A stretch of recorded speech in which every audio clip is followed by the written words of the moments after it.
নমস্কার বন্ধুরা, অভিনব চৈতিস ব্লগে তোমাদের সবাইকে আবার একবার স্বাগত জানিয়ে আজকে নতুন আর একটা ব্লগ শুরু করছি। তোমরা সকলে কেমন আছো, কে কোথা থেকে আমার ব্লগগুলো দেখছো আর দেখে কেমন লাগছে সেটা অবশ্যই কমেন্ট করে জানিও। ভালো লাগলে লাইক করো, বন্ধু বান্ধবের সঙ্গে শেয়ার করো। যারা ইউটিউব থেকে দেখছো তারা চ্যানেলটাকে সাবস্ক্রাইব করে দিও, পাশে থাকা বেল বাটনটাকে অল করে দিও। আর যারা ফেসবুক থেকে দেখছো তারা পেজটা অবশ্যই ফলো করো।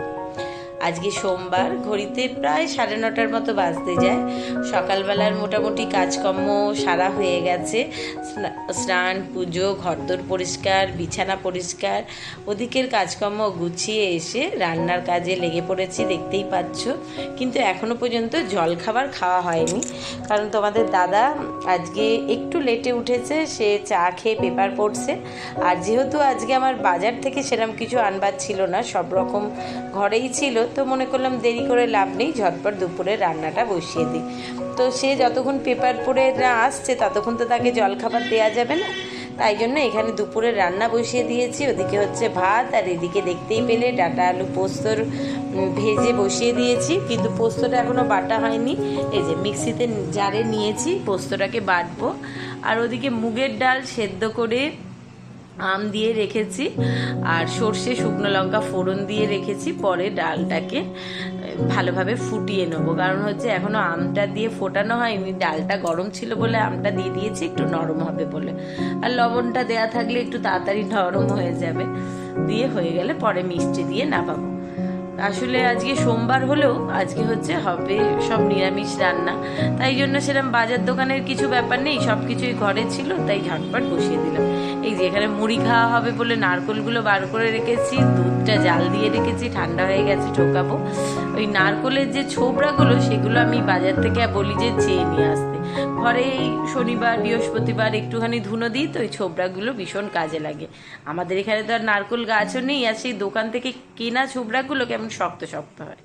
আর এখানে দেখো রাত্রিবেলা রান্না করব বলে গতকাল রাত্রিবেলাই একটুখানি কাবলি চানা ভিজিয়ে রেখেছি, আর একটুখানি ঢ্যাঁড়স কেটে রেডি করে নিয়েছি। মানে আজকে যে বললামই নিরামিষ রান্না হবে, তাই জন্য ঢ্যাঁড়স ভাজা, ডাঁটা আলু পোস্ত, পাঁপড় ভাজা আর আম দিয়ে ডাল, এই হবে রান্না নেবো। এখানে পোস্ত হয়ে গেছে, দিয়ে নাবিয়ে রেখেছি, আর ডালটা বসিয়ে দিয়েছি ফুটতে। ডাল নেবে গেলেই বসাবো হচ্ছে ঢ্যাঁড়স ভাজা আর হবে পাঁপড় ভাজা। তো যেটা বলছিলাম, আগামীকাল মঙ্গলবার ঋক নেবে দীক্ষা। যেটা বলতে গত কয়েকটা ভ্লগেই তোমাদেরকে বলছিলাম, এক বিশেষ কারণে, এক বিশেষ কাজের জন্য কয়েকদিন বেলুড় মঠে যাতায়াত করতে হচ্ছে। মহারাজও মাঝে মধ্যেই ঋককে ডেকে পাঠাচ্ছে, যাচ্ছে দেখা করতে।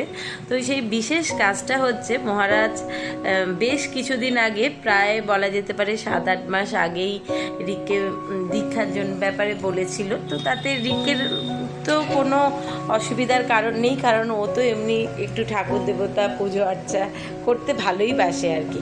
তো উনি ডেকেছিলেন যে আমরা বাবা মা গার্জেন হিসেবে আমাদের কোনো অসুবিধা বা আপত্তি আছে কিনা সেটাই একটু জেনে নেবার জন্য। তো যে মহারাজ এর আগে প্রেসিডেন্ট মহারাজ ছিলেন, স্বামী স্বর্ণানন্দ মহারাজ, যিনি দেহ রাখলেন কিছুদিন আগে, সকলেরই তো এটা কম বেশি জানা। তারপর নতুন যে প্রেসিডেন্ট মহারাজ হয়েছে, স্বামী গৌতমানন্দ মহারাজ, তো ওনার কাছে আগামীকাল মানে মঙ্গলবার 7 তারিখ ঋক নেবে দীক্ষা। তো সেই ব্যাপারে আমাদেরকে মহারাজ মানে ঋকেদের ইনস্টিটিউটের যে মহারাজ, উনি ঋককে বলেছিলেন যে তুমি যদি চাও আমি ব্যবস্থা করব, আর তো আমার ইচ্ছা তুমি এখান থেকে দীক্ষাটা নাও। তো মহারাজ যখন বলেছে, এটা তো আমাদের কাছে এক বড় পাওনা বলা যেতে পারে। নিজে থেকে মহারাজ যখন বলেছে, আর এত বড় সুযোগ তো সবসময় হয় না, তো সেই জন্য আমাদের কোনো আপত্তির কারণও নেই, আর আমাদের আপত্তি করবার জায়গাও নেই।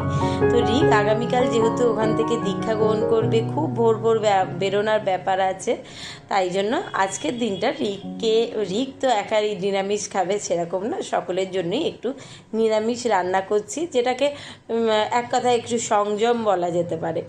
মানে আমি মনে করলাম এত বড় একটা দীক্ষা, মন শুদ্ধি, দেহ শুদ্ধি, আত্মা শুদ্ধি, সেই জায়গায় আর একটা দিন নিরামিষ খাওয়াটা এমন কিছু বড় ব্যাপার নয়।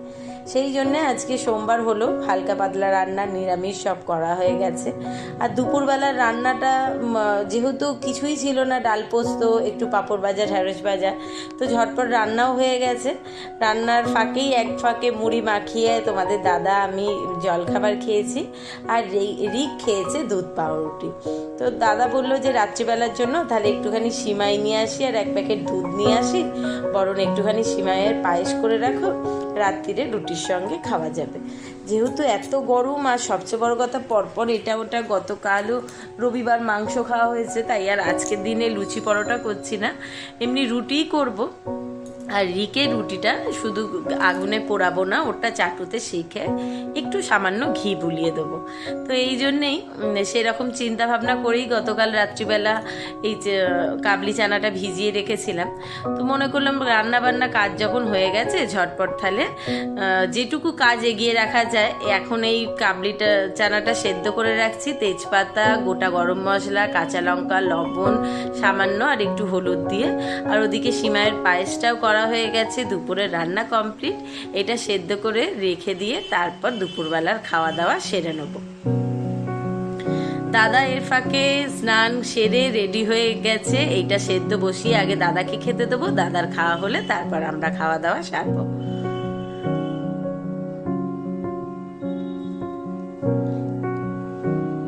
এখানে কাবলি চানাটার জন্য একটু মশলা রেডি করে নিচ্ছি, যেহেতু নিরামিষে হবে তো কি দিয়ে করব মনে করতে করতে মনে করলাম পোস্ত আছে, একটু পোস্ত গুঁড়িয়ে নিয়েছি। আর পোস্তটা গুঁড়িয়ে নেওয়ার পর তার মধ্যে একটু কাজু বাদাম, একটু কাঁচা লঙ্কা দিলাম, এটাও একটু শুকনো গুঁড়িয়ে নিয়ে তার ওপর একটা গোটা টমেটো একটু বড় সাইজেরই দিয়েছিলাম, তাহলে একটু টকটক মিষ্টি মিষ্টি খেতে ভালো লাগে।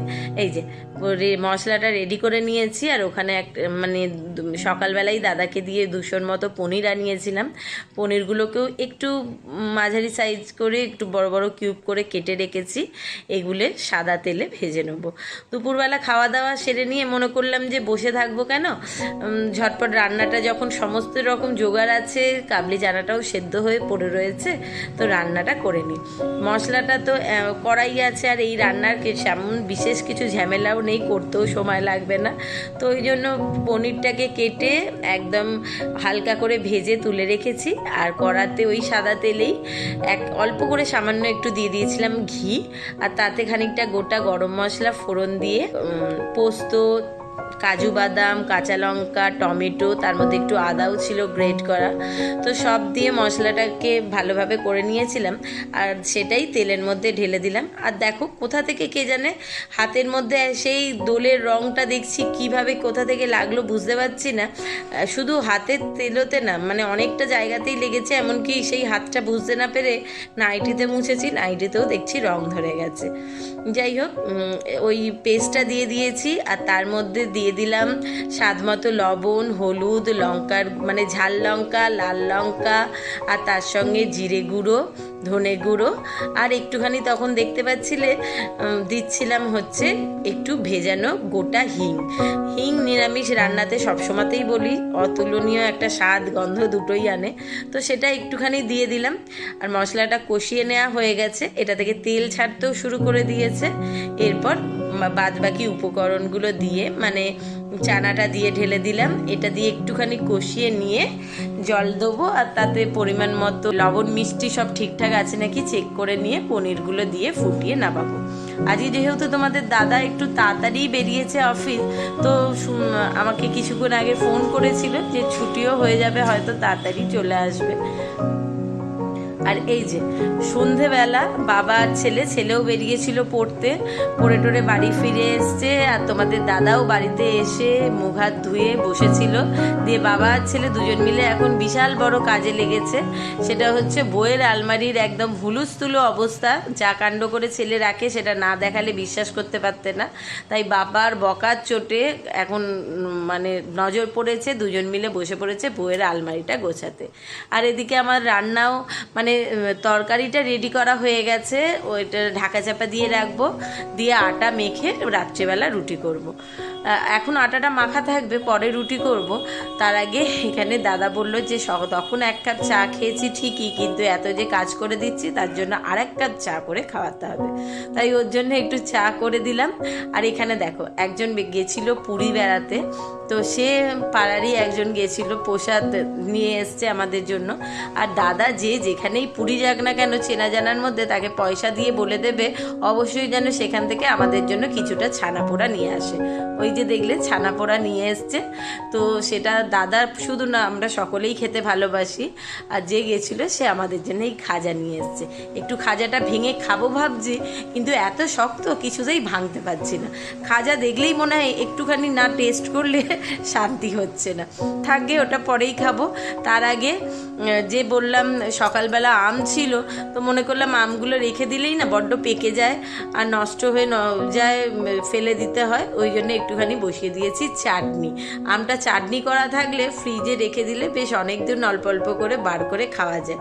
তার আগে দারুণ সুন্দর না বাইরে আজকের ওয়েদারটা, অন্য দিনের থেকে কিন্তু বেশ আলাদা, দারুণ হাওয়া দিচ্ছে আর বাইরের ওয়েদারটাও বেশ রকম লাগছিল। আর তারপরেই আচমকা গুড়ি গুড়ি থেকে শুরু হলো ঝমঝম ঝমঝম ঝমঝম করে আনন্দের বৃষ্টি। বলা যেতে পারে চাতকের প্রতীক্ষার হলো অবসান। মানে এই যে কি স্বস্তির বৃষ্টি, কি শান্তির, সেটা সত্যি মনে হয় কল্পনা করে বোঝানো যাবে না। সে সারা রাজ্যবাসীর বলা যেতে পারে এত দিনের প্রতীক্ষা কবে নামবে, সেই সকলেই চাতকের মতো অপেক্ষা করে বসেছিলাম এই স্বস্তির শান্তির বৃষ্টিটার অপেক্ষা।